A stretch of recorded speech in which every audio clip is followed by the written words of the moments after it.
When the blitz is on, you need to protect your most valuable asset. That's why the NFL looks to Cisco Security, powered by AI, to protect their data from cyber attacks. When the game is on the line, the NFL relies on Cisco.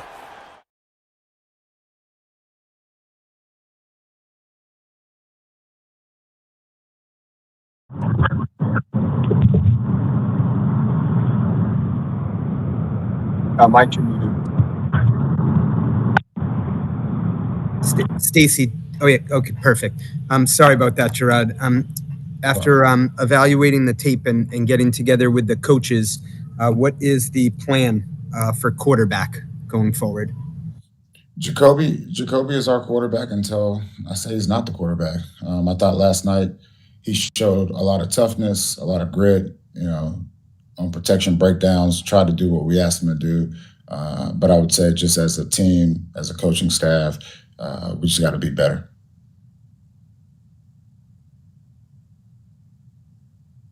Next question, Mike Giardi, followed by Chris Ryan. Jerod, you were pretty critical of the offensive line last night. Is there anything you can do internally to correct the problems, or is this something that you start to need to look outside the organization to help find some fixes? No, I believe we can correct the problems internally.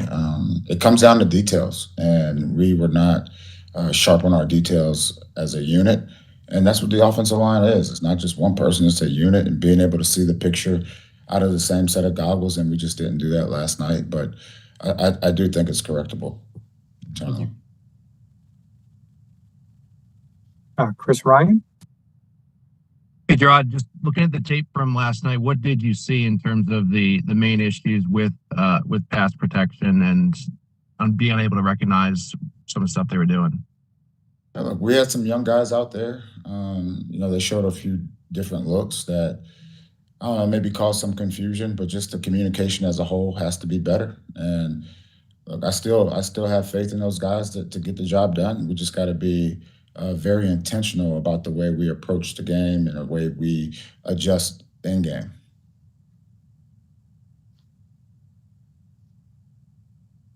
I'll open it up for additional questions.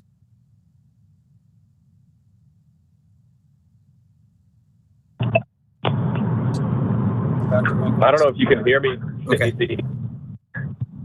This is Phil Perry. I don't know. Can you hear me? Phil, jump in, and then I'll step Phil. back. Go ahead, Phil. Sorry, I'm on the audio only version. Jerod, I'm just curious if you guys would consider altering the practice plan for the quarterback reps. Is there any chance you might want to give Drake a little bit more moving forward? Right now, I would say it's still status quo, and kind of said it earlier. Jacoby's still our starting quarterback, and we just got to be ready to support him. There are 11 guys out there on offense, so it's everyone. So to answer your question, that's really not under consideration at this time. Next question, Mike Reese, followed by Chris Ryan. Jerod, you might have been asked this, and I apologize because I got cut off there for a little bit, but were you asked about Drake and his performance just on the last drive and what you saw from evaluating the tape from him? Yeah, man, look, another guy he has athleticism. He can make all the throws. I thought he, coming off the bench at that time is always tough no matter what position, but especially at the quarterback position. I thought he did handle himself well and, try to put a drive together. Something to build off of. I thought it was a good opportunity for him to go out there and get some live reps.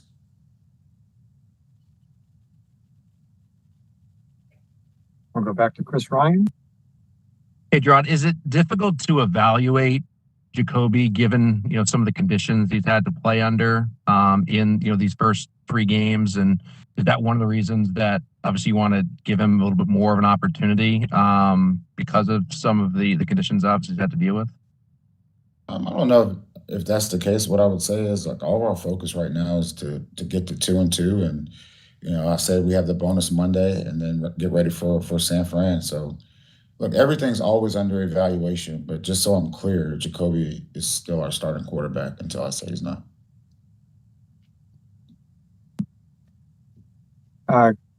It's a Keegan Stiefel. Who are you with? Eason. Go ahead. Jerod, just defensively, it seemed like the over-aggressiveness came back to bite you a little bit with Rodgers kind of checking into some of the short yardage stuff to pick up first downs. What went into the idea to blitz him? Maybe it was charted as more than you did against Burrow, less than Geno Smith. Some of those weren't really blitzes. They're what we call simulated pressures. So we still have, our shell defense in the background. What I would say is, we just did a poor job keeping them in the pocket, and that comes down to discipline. And going back to what caused us what the biggest issue was, in my opinion, defensively, was just tackling. We couldn't tackle, we didn't tackle, and we really haven't had that problem up until this point. So we have to get that corrected. Ian Steele, followed by Dakota Randall. Hey, Jerod, just checking in on injury updates along the offensive line with Caden and Michael yesterday, and then Vidarian and City moving forward. Do you expect any of these to be long-term? We haven't had our medical meeting yet. I wish I had a better answer for you, but I'll let you know as the week progresses. Dakota Randall, followed by Taylor Kyle. Hey, Jerod, you spoke, I think, before camp about, not having repeated mistakes. We saw Marco Wilson get the DPIs in the first 2 weeks, Cade in the illegal formations in consecutive weeks. How do you balance, being patient with those guys, but also being firm on not allowing repeated mistakes? Yeah, we always talk about not going out there beating ourselves and being able to adjust on the fly. We talk about the pre-snap penalties that we just can't have, especially against a good team like New York. There is a balance. There is a balance to that. Like with the younger guys, they're going to make mistakes. They're going to do things that you don't expect them to do, and you just got to get those things corrected. The guys that we dress for the game are the guys that we think give us the best chance to go out there and win. Thank you. Thank you. Taylor Kyle, followed by Doug Hyde. Hi, Coach. Thank you for your time. I was wondering, with the benefit of hindsight, it seemed like maybe you got away from the run game a little early. Would you have changed that after watching the tape and just knowing how the game went, or did you feel that the plan to maybe go a little bit more with the passing attack suited what the game needed? We felt good about the game plan going in. What I will say is defensively, we're on the field too much, and then offensively, we weren't on the field enough. And that's what it comes down to. It comes down to executing. And we talk about being a game plan team, and we talk about our identity. Like I said, it's still early in the season, but we're just trying to find the right combination of not only players on the field, but also with our scheme in all three phases. Thanks. We'll go Karen Guigan back to Phil Perry. Go ahead, Karen. Hey, Jerod. Hi, Karen. How did you feel that the communication went with Jelani, I believe, having the green dot? And is that something that's going to have to be kind of a work in progress in Bentley's absence? I didn't think the green dot communication was a problem at all. And when you watch the film, there's nothing the green dot or communication can really save you from defensively. It just came down to tackling the ball carriers, controlling the line of scrimmage, things that we've done up until this point, and we just got to get better. It's always tough when you lose a guy like Bentley, but I do feel like we have players that can step up and fill those roles. Thanks, Jerod. Thanks, Karen. We'll go back to Phil Perry.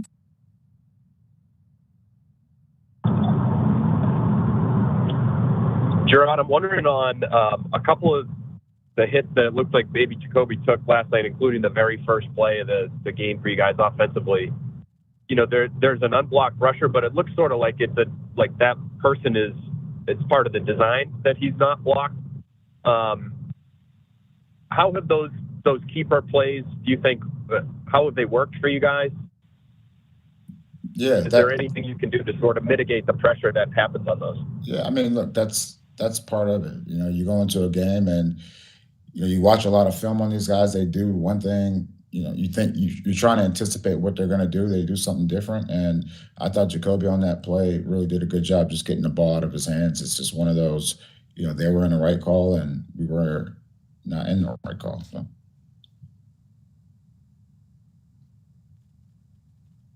I see no other hands raised, so thank you very much, Jerod. Thank you.